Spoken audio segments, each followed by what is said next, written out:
Hey there, welcome to my room at the Courtyard Clearwater Beach. Come on in. When you first enter the room, immediately to the right is the bathroom with a bathtub shower, which is right alongside a closet where you have a safe and ironing board.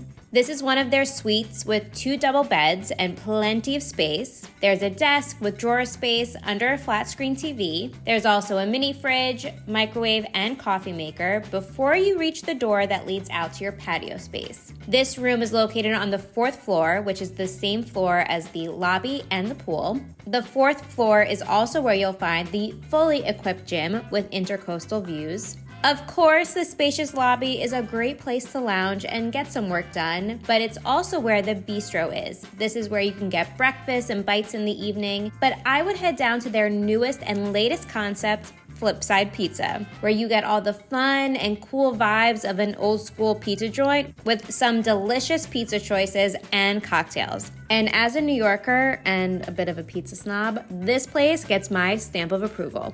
On the ground level is also where there are bikes available to rent, along with access to the hotel's private marina. The last stop on this hotel tour is to their rooftop bar, View 360, which is a great place to wind down from the day and take in the views. The Courtyard Clearwater Beach is only a few blocks away from the beach and all the excitement that's on Mandalay Avenue, making it a great place for your Clearwater Beach retreat. I hope you enjoyed checking out the Courtyard Clearwater Beach with me. For more information, check out the links below. So until next time, I'm Allison Berger, and don't forget, I'm FunSized.